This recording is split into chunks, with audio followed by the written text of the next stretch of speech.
What's going on YouTube? Or Storm here coming at you guys with another video today. I apologize for the delay on videos as of late. I just took a little short break from doing videos for you guys to kind of recuperate, just get back into the mindset of making videos for you guys again.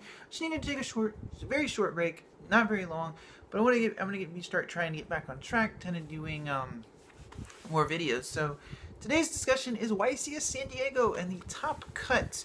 So there's not a ton of surprises here, but I'll start off by saying I think everyone with like a little bit of common sense knew spirals are still good despite the changes on the latest TCG ban list. Spirals not only did they lose quick fixing and drone, consequently they lost machine duplication, but set rotation and go through also at 1.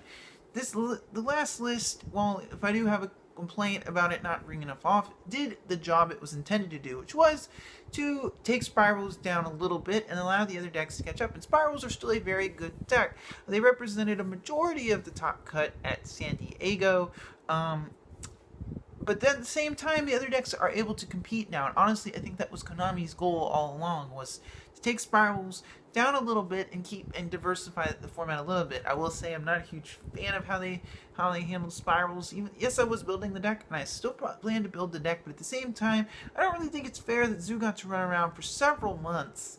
Same thing with Necros, but spirals only get like 2 weeks full power. I mean, the spirals aren't as good as Pepe, let's be real, guys. But anyways, so besides spirals, there was actually a spiral magician list, which is kind of strange, but it was a thing. And the other three decks running around, I'm going to mention ABCs first, because they only managed to snag one top 32 slot.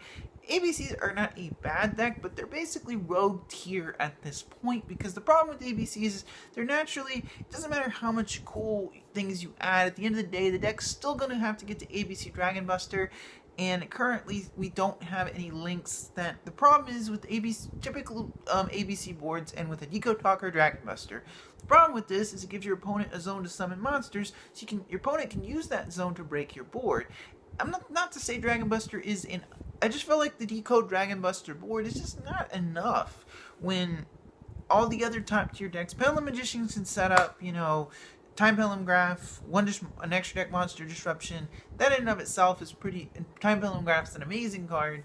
And then, of course, you have Spirals, which you can set up, Sleeper, Trigate, and a live Firewall Dragon. ABCs just don't do enough to really, totally keep up with the meta. It doesn't really matter, what you can do. The deck still, gets to Dragon Buster at the end of the day.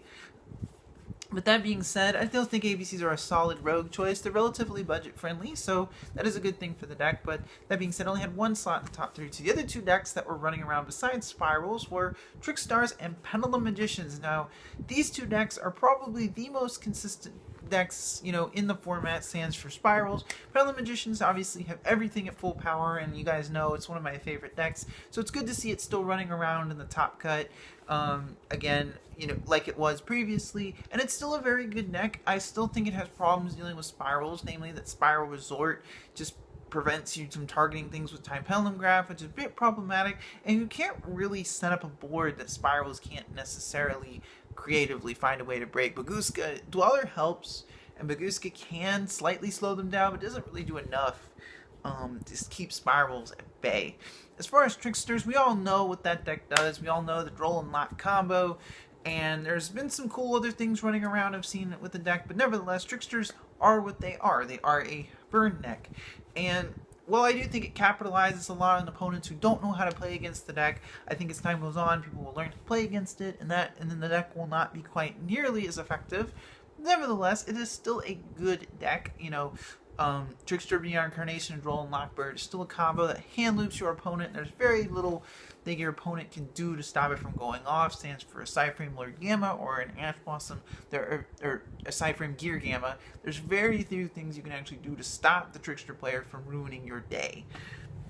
But what does this result mean for our future format?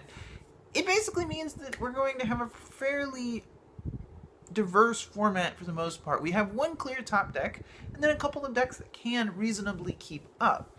And that's honestly what we need. One of my favorite formats personally, while I wasn't playing totally competitively, was the Burning Abyss Shaddoll format of 2 years ago, where there were basically 4 to 5 decks running around. There was Necros, Shaddolls, Gleeforts, Burning Abyss, and Stellar Knights. And Stellar Knights were very far away.